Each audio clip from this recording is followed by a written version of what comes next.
चार में भिन्नता है तो पाप बंद तो हो ही रहा है। और आप चाहे कुछ करो या नहीं करो, यदि सरलता है तो पाप का नाश हो रहा, पुण्य का बंद हो रहा। आप धर्मात्मा ही हैं, सदैव धर्मात्मा है, और बनावटीपना होने पर सदैव पापात्मा है। और पापात्मा ही नहीं है। हाँ, तत्वा सूत्र में कितने सूत्र लिखे गए? माया तैरज्ञो नश्य, मायाचारी करने से त्रेन चायु का आश्रय होता है। और 84 लाख योनियों में सबसे ज़्यादा योनियाँ त्रेंच की हैं। किसकी है? 7 लाख योनियाँ पृथ्वी का एक की, 7 लाख योनियाँ जल का एक की, 7 लाख योनियाँ अग्नि का एक की, 7 लाख योनियाँ वायु का एक की, 7 लाख योनियाँ नित्य निगोदीय जीवों की, 7 लाख योनियाँ इतर निगोदीय जीवों की, 42 लाख हो गई है। 10 लाख प्रत्येक वनस्पति कायों की योनियाँ, 52। 2 लाख 2 इंद्रिय की, 2 लाख 3 इंद्रिय की, 2 लाख 4 इंद्रिय की, 6 58। 58 लाख ये और पंचेंद्रिय त्रियंचों की 4 लाख योनियाँ, 62 लाख तो ये पूरी प्योर पक्की त्रियंचों की योनियाँ हैं। 84 लाख योनियों में किसी ने पूछा कि इतनी सारी त्रियंचों की योनियाँ क्या हैं? तो आप देखेंगे चारों गतियों के जीव मायाचारी करते हैं। मायाचारी से रहित कोई नहीं है। बाकी कसाएं फिर भी समय समय पर होती हैं, लेकिन मायाचारी चलती रहती है। आप यदि मार्केट में हैं तो ग्राहक और व्यापारी में जिस तरह की मायाचारी होती है उस ढंग की होगी। आप यदि रिश्तेदारी में हैं तो रिश्तेदारों में आपस में जिस तरह की ढंगी मायाचारी होती है। देखो कितनी मुचुड़पिड़ी बातें होती है। जी तो माना नहीं, बहुत आई नहीं बहुत दिन से, आना, हम आपका इंतज़ार करेंगे। बताओ आपका मन है कि आएँ? आप करोगे इंतज़ार? मतलब जो व्यक्ति मिलेगा,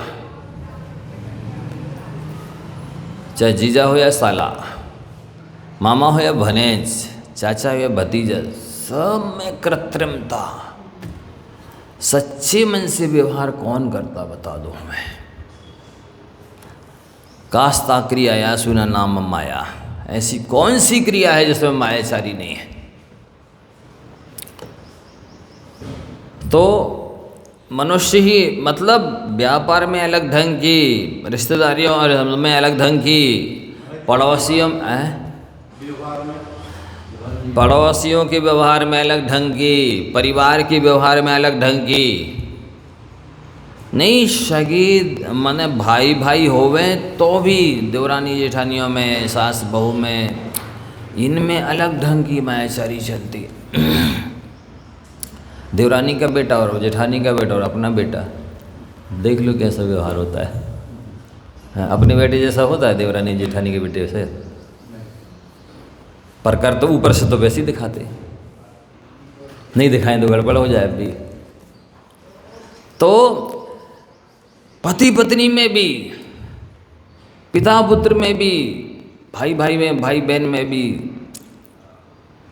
सब में, पड़ोसियों में। 24 घंटे यहाँ आ जाए मंदिर में तो यहाँ पर भी कम नहीं होती मायाचारी।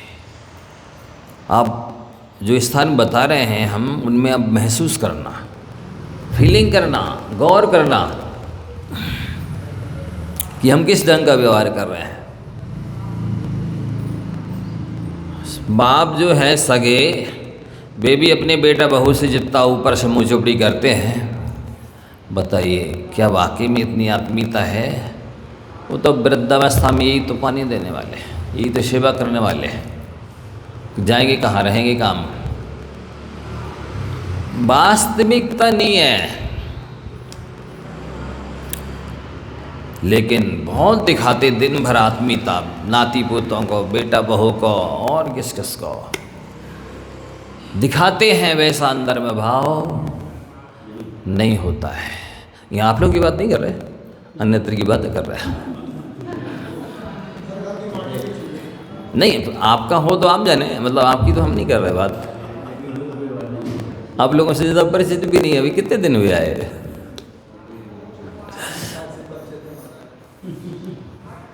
लेकिन फिर भी 24 घंटे चलता है ये। तो ये जो कृत्रिम व्यवहार है, बताइए इससे पुण्य बंद होगा? और एक काम में नहीं हो रहा, एक समय में पाप का बंद हो रहा और आत्मा में जो पहले से संचित पुण्य वो क्षीण हो रहा है। दोहरी मार पड़ रही है आप पे दोहरा जीवन जीने से, कृत्रिम जीवन जीने से। सहजता जीवन में आना कितना दुर्लभ है। आर्जव धर्म सरल स्वभावी हुई तार के घर बहु संपदा। जितना ज़्यादा जो व्यक्ति मायाचारी करने में माहिर है, वो उतना ज़्यादा व्यवहार कुशल माना जाता है, एक्सपर्ट बिहेवियर। जिसको मायाचारी करने नहीं आती है वो व्यवहार कुशल हो ही नहीं सकता। इसलिए यदि मायाचारी से बचना है तो लोगों के जनसंपर्क से बचो, बिल्कुल। जितना ज़्यादा जनसंपर्क करोगे उतनी ज़्यादा मायाचारी करनी पड़ेगी, उतनी ज़्यादा झूठ बोलनी पड़ेगी, और उतना ज़्यादा टेंशन भी रहेगा, व्यर्थ का फिजूल खर्ची का व्यवहार बढ़ेगा, इतना ज़्यादा। इसलिए कुछ ना कर सको आप लोगों को सरल तब बताएं, बिल्कुल सरल, पिट का पानी भी नहीं हिलेगा, बता दें इतना सरल। विवेक तसैया संतप करो, एकांत में ध्यान अध्ययन करो, उठो बैठो, न देखे न भोगे, 100 सगे और 100 दुख, हाथ जोड़ो पिंडी छोड़ो, बिल्कुल पक्का है ये। फॉर्मेलिटी निभाते निभाते मर जाते हैं, हाथ में कुछ नहीं लगता है। कुछ तो लगता है, पाप लगता है हाथ में। औपचारिकता निभाते रहते दिन भर, जे चाय नाश्ता, जे भोजन पानी, जे उठा बैठक, इनसे मिलना, उनको वहाँ जाना, ये देना वो लेना, सारी कितना कठिन काम कर रहे हैं आप लोग। सबसे सरल काम हम लोग कर रहे हैं, हम तो कुछ कर ही नहीं रहे हैं। ग्रास भी तोड़ना नहीं पड़ रहा है, टूटे ग्रास खा रहे हैं। कठिन काम तो आप लोग कर रहे हैं, बहुत कठिन काम कर रहे हैं। आप लोग जैसा तपस्वी कौन होगा? आप लोगों जैसा साहसी कौन होगा? शादी कराई है, कितना बड़ा साहस किया, गृहस्थी बसाई, कितना बड़ा पुरुषार्थ किया, इतनी सारी औपचारिकताएं निभा रहे हैं, रिश्तेदारियां निभा रहे हैं, कितना बड़ा काम कर रहे हैं। इधर कुछ नहीं है, नवधो को लेने ना माधव को देने, कोई शिष्टाचार नहीं निभाना है, औपचारिकता नहीं निभाना। आज इसकी शादी कल उसकी पार्टी, आज इसकी बर्थडे कल उसकी शादी की सालगिरह, नहीं जाओ तो लो, तुम तो आए ही नहीं, हमने बुलाया था, तुमने हमको बुलाया नहीं। कभी पूछ कभी मूछ, झगड़ा लगा ही रहता, पूछ के झगड़ा और मूछ के झगड़ा। कितना जटिल जीवन है, सारी औपचारिकताएं ऊपर से निभानी पड़ती हैं। हृदय से कोई चाहता है? बताइए, कोई नहीं चाहता। ये सब करना पड़ता है, हैं? धर्म छूट जाता है, सारे आवश्यक छूट जाते हैं, स्वभाव तो भूल ही सा गए हैं। आत्मा का स्वभाव क्या है भूल ही गए हैं। सहजता क्या है, स्वाभाविकता क्या है, इतने कृत्रिमता में रच पक गए हैं। हर जगह बनावटीपना, दिखावटीपना, औपचारिकता, शिष्टाचार, मिलावटीपना, प्रदर्शन ही प्रदर्शन, दर्शन गौड़ी हो गया है। सहजता, वास्तविकता क्या है, नेचुरल, कुछ भी नहीं समझ में आता है। अब देखो, अब यहाँ से जाएंगे, ये कपड़े उतार के एक तरफ रख देंगे और दूसरे पहन, दिन में यदि 20 जगह जाना है तो 20 ड्रेस अलग होंगी भी, एक ही ड्रेस काम में नहीं आएगी सब जगह की। ये दिखावटीपना है। इसके लिए आपको बहुत कुछ व्यस्त होना पड़ता है, बहुत कुछ खर्चा करना पड़ता है, मैनेजमेंट करना पड़ता है, स्टेटस बना के रखना पड़ता है कि आप ऐसा है, ऐसा है, ऐसा है। और दिखाते दिखाते, बनाते बनाते भी बिगड़ जाता है, नहीं कर पाते। शुभापन्यस्य शुभापपस्य को समझ लो आप कि आपका शुभ योग कितनी देर रहता, वास्तविकता में आप कितनी देर रहते हैं। उठना बैठना, खाना पीना, लेना देना, रहना जीना, लक्ष्य ही सहज स्वाभाविक नहीं है। कैसे पुण्य बंधे, कैसे बंधे हुए पाप की निर्जरा हो गए, कैसे पापाश्रयों से रुकें। कितना कठिन है। सरल होना सरल नहीं है, सरल होना कठिन है, कठिन होना सरल है। ऐसा क्यों? क्योंकि वो रूटीन में आ गया है। कृत्रिमता, बनावटीपना रूटीन में आ गया है, नेचर में मिक्स हो गया है, दैनिक चर्या बन गई है। कोई भी चीज़ देख लो आप, खाना पीना, पहनना ओढ़ना, घर में भी ये नमकीन मीठा रखो, कोई भी आ सकता है कभी भी। खा लेना कब, जब उसकी मर्यादा ख़त्म हो जाए, गंदा आने लगे कि ये खर्च करो, अब दूसरे बना के रखो। हर तरह की स्थितियाँ बनती हैं घर में। अच्छा आप लोग बताओ, तौलिया अकेले से काम चल जाता कि नहीं? चड्डी बनियान से अकेले से काम चल जाता कि नहीं? इन लोगों की तो वो गाउन आ गया ना, जिससे प्रेस्टीज डाउन हो गई इनकी। गाउन नहीं जानते आप लोग? नहीं जानते? वो लंबी सी फ्राक, गले से सिर पैर तक की, मंदिरों में पहन के आने लगे। हाँ, जे का गनीमत है। दिल्ली में तो इतने सी एक मतलब अंदर जो समीज पहनती ना, इतनी सी पहने, और ये पैंट ही अंदर जो पहनी जाती, मात्र 2 कपड़े पहन के। ऐसी भी लड़कियाँ देखी मंदिर में आते दिल्ली मुंबई में, 2 कपड़े वनली, अंदर की चोली और अंदर की वो पैंटी सी, बस कुछ नहीं। जो स्थिति है, तो ये स्तर गिर गया है। जो चीज़ दिखानी चाहिए वो गौण हो गई है, और जो चीज़ छुपानी चाहिए वो प्रकट हो रही है। हाँ, नहीं, आप लोग ये तो बातें ही नहीं कर रहे हैं। आप तो झूठे मीठे के लिए बदलते हैं, हम तो औरों की बातें कर रहे हैं। भी सब जो है ना, दिखाने के लिए बदलते हैं। आप लोग तो बहुत अच्छे हैं, आपकी बात ही नहीं है। हम तो भाग्य से, सौभाग्य से आप सबके बीच में आ गए, इतने अच्छे लोगों के। तो अपने हृदय पे हाथ रख कर के स्वयं से पूछना है, हम क्या क्यों कर रहे हैं? प्रश्न ही नहीं उठता। क्यों? यदि उठने लग जाए प्रश्न, आप जो भी कर रहे हैं थोड़ा सा अंदर से पूछा करो, क्यों कर रहे हैं? इसके पीछे रहस्य क्या है? हाँ, आप उनकी चिंता क्यों करते हैं? आप अपनी चिंता तो करो पंडित जी। हाँ, चिंता अपनी अपनी कर लो सब लोग, बाकी फिर जो बचेगा उसको हम सुधार देंगे। अपनी अपनी चिंता कर लो सब लोग। संसार इसलिए बसा है कि हम दूसरे की चिंता करते हैं और अपने को भूल जाते हैं, अपनी चिंता करना भूल जाते हैं। यदि अपनी चिंता की होती ना अनादिकाल से लेकर आज तक, तो यहाँ रुलना ही नहीं पड़ता।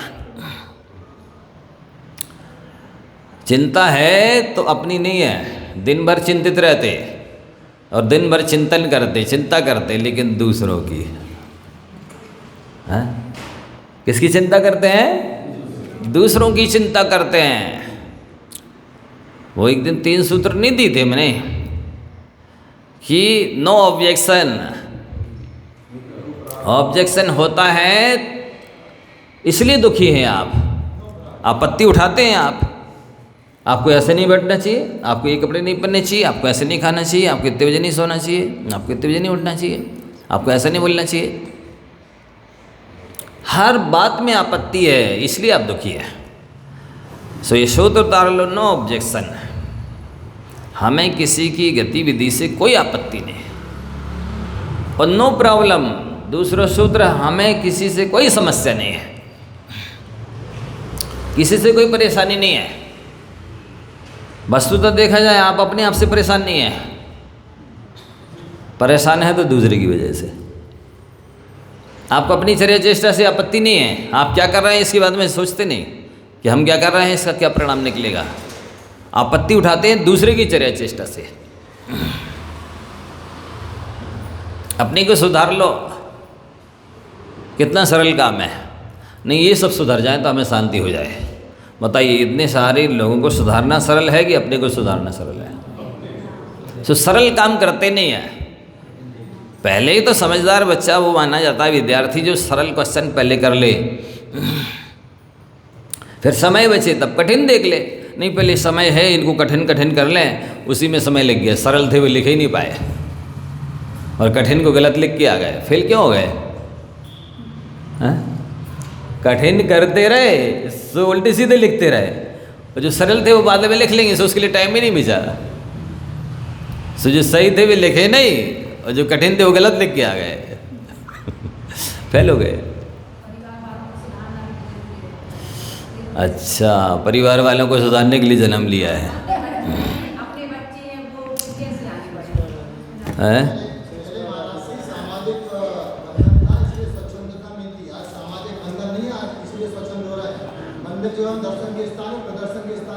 सुनो तो, वो कह रहे हैं कि परिवार वालों की भी संस्कारित करना जरूरी है। मैंने एक दिन कहा था कि यदि ऐसा भाव आए कि हमें किसी को संस्कारित करना, संभालना, सुधारना है, तो आप वैद्य की तरह काम करो। जैसे वैद्य कोई रोगी दिख रहा है, आया है, उसका रोग देख करके उसको दवा दे दी और परहेज बता दिया। भाई खा ले तू दवा, परहेज कर ले तो तेरा भला, तू स्वस्थ हो जाएगा। और तू नहीं खाए दवाई, परहेज ना खाए तो वैद्य जहर थोड़ी खा लेगा। आप लोग ये करते हैं कि संस्कारित करने की जगह पे कषाय ज़्यादा करते हैं, अंदर से तक संक्लेश करते हैं, ऊपर से संभालो, सुधारो, कर्तव्य करो, कर्तृत्व मत ला दो। और सबसे अच्छा तो सामने वाले को सुधारने का तरीका है, सामने वाले को संभालने का तरीका है, खुद सुधर जाओ, खुद समझ जाओ। उसकी होनार अच्छी होगी तो देख देख करके वो भी सुधर जाएगा, समझ जाएगा। तो हम तो सुधरते नहीं हैं, सुधारने, वही तो हम कह रहे हैं, सुधारने ही में लगे सब एक दूसरे को, और एक दूसरे को कोई सुधरना चाहते नहीं है। तो स्थिति जो की त्यों बनी रहती है, समस्या की समस्या बनी रहती है। तो ये सीखना है, नो ऑब्जेक्शन। हमें किसी की गतिविधि से, आचार विचार से, प्रवृत्ति से, चर्या चेष्टा से कोई आपत्ति नहीं है। क्यों आपत्ति लेते हो? जैसी करनी वैसी भरनी, जो करेगा सो भरेगा। आपको क्यों इतनी तकलीफ हो रही है? इसका मतलब ये है कि आपके अंदर कमजोरी है, उसके प्रति इतनी राग है, इतनी आसक्ति है, अपनापन है इतना कि खुद ना सुधर के उससे सुधारना चाहते हैं आप। खुद भले दुखी हो जाए पर वो सुखी हो जाए, वो भी इस वजह से कि मोह है, उससे राग है इतना ज़्यादा। इसलिए दूसरों के लिए नहीं विकल्प होता है कि वे समझ जाए, वे सुधर जाए, वे सुखी रहे। नहीं, यही समझ जाए, यही सुधर जाए, यही सुखी हो जाए। राग है अपने आप सिद्ध होता है, ये आपकी स्वयं की कमजोरी है, इसलिए उसका सजा अभी भी पा रहे हो, दुखी हो रहे हो, आगे भी पाओगे। नो ऑब्जेक्शन नो प्रॉब्लम, हमें किसी से कोई तकलीफ नहीं है, कोई समस्या नहीं है, कोई दिक्कत नहीं है। लेकिन बताए ना कि आप सुधर जाएंगे, आपको देख देख करके उनकी होनहार अच्छी होगी तो सुधर जाएंगे। अथवा आप उपदेश दे दीजिए, मान ले तो अच्छा है, हाथ धो के भोजन तो करिए, पर हाथ धोकर किसी के पीछे मत पड़िए। हाथ धोकर भोजन कर सकते हैं आप, पर हाथ धोकर किसी के पीछे तो नहीं पड़ सकते हैं। हम लोग हाथ धो के पीछे पड़ जाते हैं, भोजन के समय हाथ धोना भूल जाते हैं।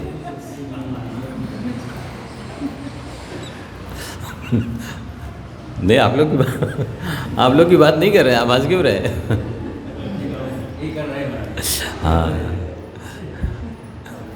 भोजन के समय हाथ धोना भूल जाते हैं, बाकी समय हाथ धो के पीछे पड़ जाते हैं। तो नो ऑब्जेक्शन नो प्रॉब्लम। अब करके तो देखो, इन सूत्रों को आत्मसात करके तो देखो।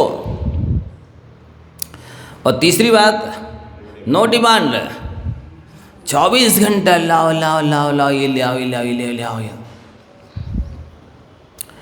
ये आपका जो नेचर है महान दुखदाई है भाई। कोई चीज़ नहीं है, अत्यावश्यक है तो उसको अपनी बता दो, ऐसी ऐसी परिस्थिति मनस्थिति है, सामने वाला समझ जाएगा। नहीं, उनके पास वो चीज़ें, वो साड़ी ऐसी है उनके पास ऐसे आभूषण है, आप भी लाओ। वो उनकी ऐसी नई चीज़ आई है, आप भी लाओ। उनके पास इतने नौकर हैं, आप भी लगाओ। इससे हैरानी है। अनावश्यक जो डिमांड होती है ना, वो 90% से ज़्यादा होती है। आवश्यक डिमांड 10% होती है और अनावश्यक डिमांड 90% होती है। ऐसे ऐसे संतोषी श्रावक देखे अभी भी 5,000 रुपया में 4 प्राणियों का खर्चा चलता है। बहुत मंदकशाही संतोषी हैं, आनंद से रहते हैं। 5,000 रुपये में, इतनी महंगाई में भी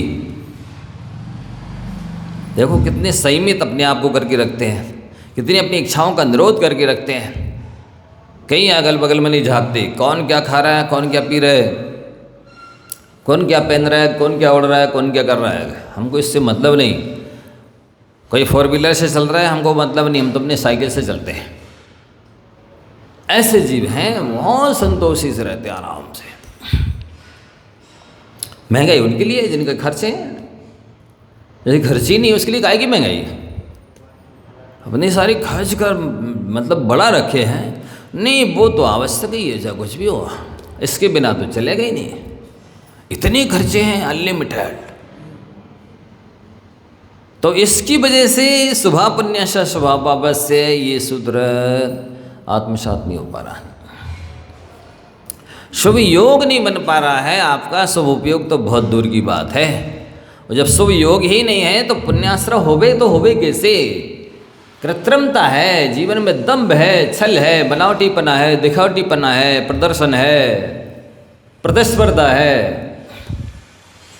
इसकी वजह से सत्ता का पुण्य भी नष्ट हो रहा और नया पाप बंद हो रहा। महाराज जी इतने दिन हो गए हमको पूजा करते, कुछ होता तो है ही नहीं। हमने इतने सारे व्रत कर लिए, सब तरफ से कर्म हमें परेशान कर रहे हैं। हमने कौन से कर्म किए? पहले जी बता दो कौन से नहीं किए। बोलो कौन से नहीं किए? जितनी शक्ति थी, बुद्धि थी, जितनी उतनी सारी नखरेबाजी करी, मनमानी करी। अब कह रहे कौन से कर्म किए? एक ही कर्म का सबसे उत्कृष्ट 70 कोड़ा कोड़ी सागर का बंद होता मिथ्यात्व का। आज भी महिलाएं परेशान होकर के बेकहो बरिया को जल चढ़ाएं, परिक्रमा लगाएं, कहीं उज्जैन चल दे वे, कौन से देवी देवताओं को जल ढाल दें, कहा नहीं जा सकता। अगरबत्ती लगा देवे, नारियल चढ़ाएं, छोला चढ़ाएं, सिंदूर चढ़ाएं, क्या करें आए, इनको तो विपत्ति जो हमारी इच्छा के प्रतिकूल है वो दूर हो जाए, ये समझते ही नहीं। इससे 70 कोड़ा कोड़ी सागर का मिथ्यात्व का उत्कृष्ट बंध है। एक क्षण के लिए क्रिया करके आ गई, उतनी में तो कर्म बन जाएगा, तो अनंत भाव लग जाएंगे 70 कोड़ा कोड़ी सागर के कर्म को भोगने के लिए। ऐसा भयंकर है। और वीतराग देव शास्त्र के प्रति इतनी दृढ़ आस्था नहीं, श्रद्धा नहीं है। कैसी महिमा है जिन धर्म की,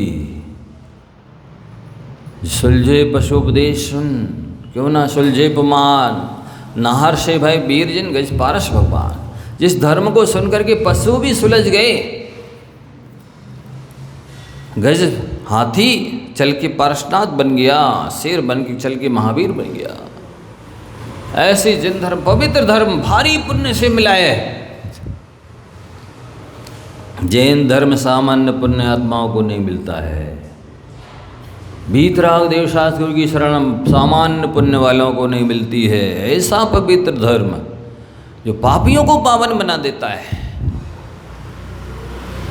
निकृष्ट को उत्कृष्ट बना देता है, क्षण भर में स्वर्ग की संपदा दिला देता है, यश का, सुख का, सम्मान का पात्र बना देता है। ऐसे पवित्र धर्म को पा करके भी तुम रागी देशी कामी क्रोधी देवी देवताओं के यहाँ जा रहे हो पूजने के लिए। आजकल नई रिवाज चल गई है, और जैन लड़कियों को प्योर नॉनवेज खाने में शर्म नहीं आ रही है। प्योर, इनडायरेक्ट में नहीं, डायरेक्ट में। ऐसा एक लड़का बता रहा था कल कि महाराज जी जैन लड़कियां होटल पर बैठकर प्योर मांसाहार कर रही हैं, दारू पीने, उनको जरा भी दया, जरा भी लाज शर्म कुछ नहीं है, सारी व्यसन कर रही जैन लड़कियां।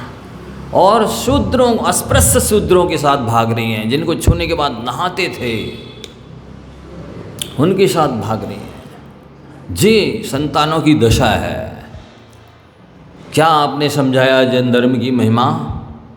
इस पवित्र धर्म की महिमा वचनातीत है, जिसका अनुसरण तीर्थंकरों ने किया, केवलियों ने किया, गणधर देवों ने किया, आचार्य उपाध्याय साधुओं ने, बड़े बड़े महापुरुषों ने किया। कैसा पुरुषार्थ किया होगा, मैं तो बार बार सोचता हूँ। शांति कुंतु अरनाथ भगवान ने 3 पद हासिल करना कितना मायना रखता है, कितनी आस्था रखी होगी जैन धर्म के प्रति, कैसे अच्छे अच्छे पवित्र कार्य किए होंगे जब 3 पद प्राप्त किए, कामदेव का, तीर्थंकर का, चक्रवर्ती का पद। ऐसे पुरुषार्थ करना चाहिए। जितने भी अनुष्ठान बताए गए हैं जिन धर्म में, जैन शासन में, सब करो ना। जैसे पेट भरने के लिए थाली में सब कुछ सजाते हो, ये भी चाहिए, ये भी चाहिए, ये भी चाहिए। पेट तो एक आइटम से भी भर सकता है, लेकिन 56 प्रकार का भोजन लगाते हो। धर्म को भी ऐसी करो। जितने भी साधन बताए गए हैं, चारों दान हो, देवशास्त्रों के निमित्त, जिनालय के निमित्त, सब अच्छे अच्छे काम करो और सारी निष्ठा के साथ करो, श्रद्धा के साथ करो। नहीं, ये भगवान ने बताया है, इससे मेरे पापों का नाश होगा, इससे मेरी साजिश है पुण्य का बंद होगा, पुण्यानुबंधी पुण्य का बंद होगा। ये कर्तव्य है, ये आवश्यक है। कैसे आप अपने घर को सजाते हैं, कैसे आप अपना ड्राइंग रूम सजाते हैं, सोचो जरा। हजारों लाखों रुपए का ड्राइंग रूम सजाया जाता है, बेगुड्डा गुड़िया, घोड़ा, हाथी घोड़ा, हिरन वगैरह रख लेते, खेल खिलौने। ऐसे देवशास्त्र गुरु के स्थान को सजाना चाहिए। ये देवशास्त्र गुरु के स्थान को सजाना नहीं है, ये आत्मा को सजाना है। कितना सुर हो रहा है।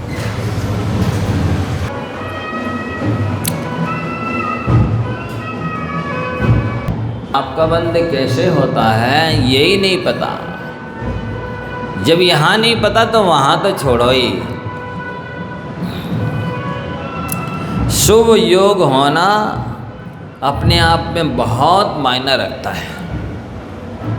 शुभ मन होना, शुभ वचन होना, शुभ काय होना, ये बहुत बड़ी साधना है। ये बहुत बड़ा धर्म तो ये है। सहज होना जीवन प्रचर्या प्रवृत्ति, सो सहजता कहाँ रहेगी जब आपको हर व्यक्ति से आपत्ति है, हर वस्तु से आपत्ति ही आपत्ति है, प्रॉब्लम भी प्रॉब्लम है। तो ये 2-3 सूत्र बहुत मायने रखती है। यदि आप अपने जीवन में उतार लें कि हमको किसी से कोई आपत्ति नहीं है, नो ऑब्जेक्शन और नो प्रॉब्लम, मतलब एक तो आप 2 चीज़ें हैं, अंतर समझना इनमें। ऑब्जेक्शन अलग चीज़ है और प्रॉब्लम अलग चीज़ है। सो आप उनकी, एक तो ये भी हो गया कि जैसे महिलाओं को अपने भोजन किचन देखना है तो वो उधर ध्यान नहीं देंगे, दूसरे के काम में ध्यान देंगे। सो वो भी बिगड़ेगा और ये भी बिगड़ेगा। आजकल आप देखो भोजन में, भोजन कच्चा क्यों रह गया, भोजन अध जला क्यों है, अध कच्चा क्यों है, इसमें कम या नमक ज़्यादा या मसाला गड़बड़ क्यों है? क्योंकि हमने ध्यान से उस चीज़ को बनाया ही नहीं। बहुत कम ऐसे काम है जो ध्यान से किए जाते हों। रुपए गिनने का हो बात अलग है, हैं? भोजन करना है तो कई बार वो भी ध्यान से नहीं होता। ध्यान से यदि किया जाता है काम तो उसमें लाभ होता है। ध्यान वाले होकर के दुर्ध्यान करते हैं। दुर्ध्यान से बच जाओ, ध्यान ना करो, कोई बात नहीं, आर्तरोध्यान से बच जाओ बस। पहचाने तब तो बचें। कहते किसे हैं आर्त ध्यान और रौद्र ध्यान? उसी में तो अशुभ मन, अशुभ वचन, अशुभ काहे छुपा है। अच्छा बताइए, आपको हरदम यही चिंता लगी रहती ना कि ये नहीं होना चाहिए, चाहे वो व्यक्ति हो या वस्तु, और ये होना चाहिए। यही तो आर्त ध्यान है, इष्ट वियोग अनिष्ट संयोग। यही तो चिंता लगी रहती है, ये नहीं होना चाहिए और ये होना चाहिए।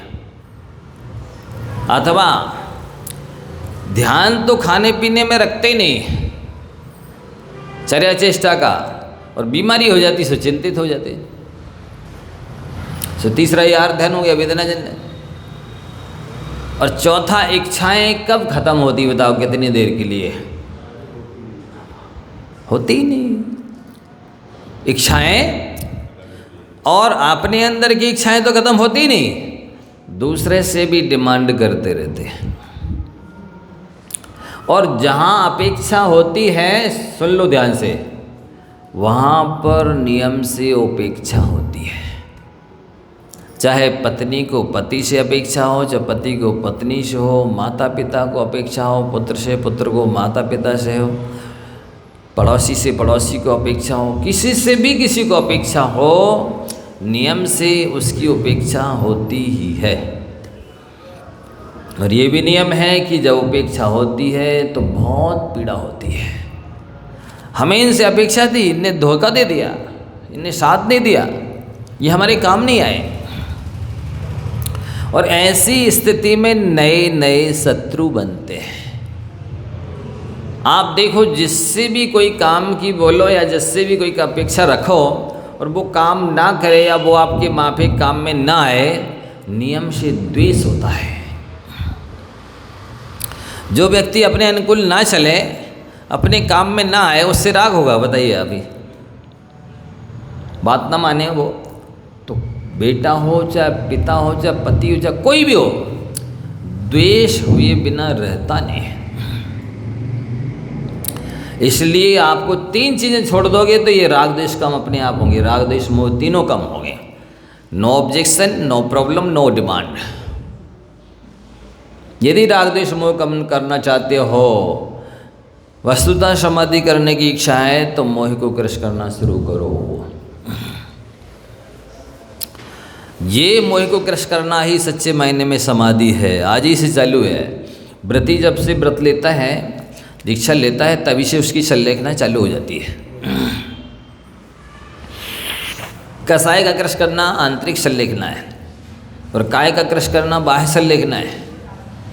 भाव संलेखना कसाय को कम करना है, घटाते जाना है। और द्रव्य संलेखना ही तो वृद्धावस्था में अपने आप क्षीण हो गई, कमजोर हो गई, उस समय तो केवल भोजन के प्रति राग कम करना है। इसमें तो ना दांत है ना आंत है। चबाने के लिए दांत नहीं है, पचाने के लिए आंत नहीं है। वृद्धावस्था में तो भी क्या करता है, मिक्सी से पीस दो ये चीज़, इसकी चटनी बना दो, इसको पीस दो, इसको ऐसा हलवा बना दो, जिससे कि दांत नहीं है ना। ये भूल ही जाते कि दांत का काम भले ही मिक्सी कर देगी, पर आंत का काम कौन करेगा? है पचाने वाली और आ गई कोई मशीन, उसको भी लगा दो इधर अंदर। सो ये एक उसको पीसती जाए, सो दांतों का काम हो जाए, दूसरा पचाती जाए, आपको कुछ करना ही नहीं पड़ेगा। है कोई साधन? दांत के लिए तो आप कर लोगे इंतजाम, आंत के लिए क्या कर लोगे?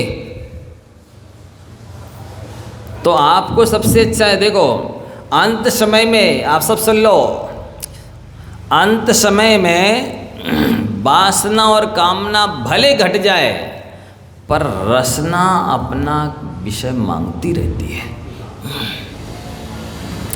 क्या बोला? वासना और कामना भले घट जाए शक्ति ना होने की वजह से, पर रसना अपना विषय मांगती है। अच्छे अच्छे लोग थाली पे आते, सामने आते थाली, अच्छे साधक कहे जाने वाले, ज्ञानी कहे जाने वाले, विद्वान कहलाने वाले घुटने टेक देते हैं। भोजन को देखते ही जैसा मिल जाए उसमें समता रही आए, ये तो बहुत ही दुर्लभ है, अतीब कठिन काम है। जबकि घाटी उतरे माटी हो जाना है। इतनी सी घटिया नहीं चढ़ पा रहे वे, 4 अंगुल की घटिया है, इधर से इधर तक की। इतनी सी टेक लग जाती है, स्पीड ब्रेकर बन जाती है वो घटिया, कि समझ लो कि वो मोक्ष मार्ग का सबसे बड़ा स्पीड ब्रेकर है। किसका ब्रेकर? स्पीड ब्रेकर है वो, मोक्ष मार्ग का स्पीड ब्रेकर है वो। सुन लो सब, बहुत कठिन काम है कि जैसा आ जाए वैसे में प्रसन्नतापूर्वक, वस्तुतः गड्ढे ही तो भरना है। अच्छा बताओ, यहाँ जाने के बाद में कुछ स्पेशल इसके खाने बने क्या? मिठाई का अलग है, रसगुल्ले का अलग है, दाल रोटी का खाना अलग है, ऐसा है क्या? है एक ही जगह जाके वो सब कैसा बन जाएगा, सेप्टिक टैंक जैसा गड्ढा बनी जाना है, सब मिक्स मिल करके। लेकिन इतनी सी घटिया 4 अंगुल की उतरना बहुत कठिन है। अच्छे अच्छे पहलवान जो दूसरों को तो पहाड़ पछाड़ सकते हैं, पर उनको भी रसना पछाड़ देती है, उनको भी रसना पछाड़ देती है। हरी रस तुझमें रसना, हरी रसना तुझमें रसना। रसना में क्या रस है बताओ? अच्छा होगा तो जल्दी से इधर खिसकाएगी, और बुरा होगा तो जल्दी से इधर बाहर उलग देगी। अपने ऊपर रखती है किसी को? ना अच्छे को रखती ना बुरे को रखती है। लेकिन उसकी वजह से भी शुभा पुण्य से शुभा पाप से सूत्र गौण हो जाता है। इसको याद रख के चलना बहुत बड़ी साधना है कि मेरा योग और उपयोग कब कब अशुभ हो रहा है। यदि लेखा जोखा करेंगे तो 24 घंटे में मिनटों के लिए भी शुभ योग नहीं रहता है, घंटों की तो छोड़ दो। इतना ज़्यादा विषय कषाय में रची और पगी है ये संसारी आत्मा। मन में भी चलता रहता, वचन से भी चलता रहता, काय से भी चलता रहता है, तीनों से। और जागृत अवस्था में तो छोड़ दो, स्वप्न अवस्था में भी चलता रहता है।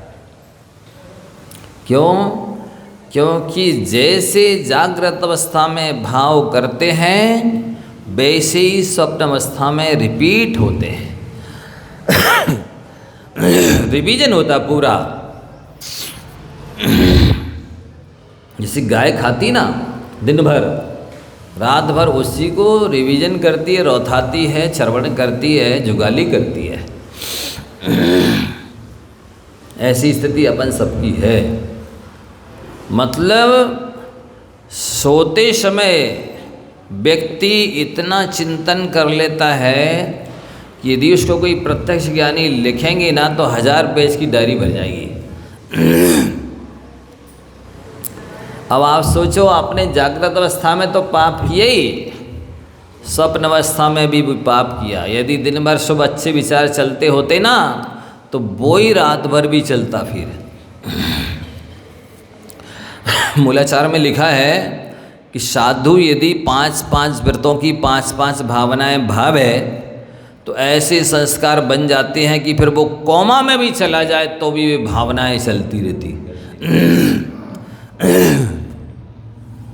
स्वप्न में भी चलती रहती, कोमा में चला जाए, बेहोश हो जाए, कैसी भी स्थिति में हो जाए तो भी वो भावनाएं चलती रहती है।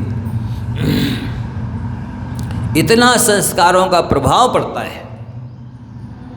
आपने जैसे संस्कार अपने मन में भाए हैं, विचार किए हैं, वे ही सारे के सारे रात में भी काम आते हैं और जीवन भर जो विचार किए हैं वे ही अंत समय में काम आते हैं। बहुत महत्व है। हम आपसे इतना ही कहना चाहते हैं आज कि थोड़ा सा आप अपने मन वचन काया का निरीक्षण करें, आज समालोचना करें, थोड़ा ध्यान दें, मार्क करें कि हमारा योग कितनी देर के लिए शुभ होता है, कितनी देर के लिए अशुभ होता है वो नहीं कह रहे, शुभ होता देखना। मंदिर के बाहर निकलते ही देखना आप क्या होता है। आप लोग जाके तत्व चर्चा करेंगे मंदिर के बाहर, 12 की भावना भाएंगे, 12 भावना भाएंगे हैं? घर तो छोड़ो, मंदिर के बाहर तो निकलने दो। अभी देखते हम, सुनेंगे सबकी कौन क्या बातें कर रहा है। सब पता है, तुरंत कहीं कहीं तुम फलानी क्या बनावा तुम्हें क्या अब भी पूछेंगे। तो कोई पूछेंगे तुमने क्या खाया था आज, जो खाया था तुमने आज वो कल हम बनाएंगे। अंतों में जो बनाया उसे हम भी देख लेते जाके। तो ये स्थिति है, 4 संज्ञाओं से ऊपर नहीं उठता। कभी आहार की संज्ञा, कभी भयभीत होता है, कभी कुशील संज्ञा, कभी परिग्रह संज्ञा, 24 घंटे चलती रहती। यह जाहि बाहि अभी जीवा पवंती दारुणम दुखम सेवंत अभी वेताओ चत्तारी शरणाओ। ये 4 संज्ञाएं हैं जिनसे बाधित होकर के ये जीव इसी जन्म में एक दुख पाता है और फिर इन्हीं संज्ञाओं का सेवन करता है तो परलोक में भी दुख पाता है, दोनों लोकों में दुख पाता है इन संज्ञाओं से बाधित पीड़ित होकर के। आप देख लेना जरा, 24 घंटे में 4 संज्ञाओं के ऊपर उठकर कितना समय बिताते हो। आहार भी संज्ञा, आहार का भी विकल्प नहीं है, भयभीत नहीं हो रहे हो, कुशील संबंधी कोई विकल्प नहीं आ रहा है और परिग्रह संबंधी कोई विकल्प नहीं आ रहा। देख लेना, जवानी के ज्ञान ते सूझे लोका लोका।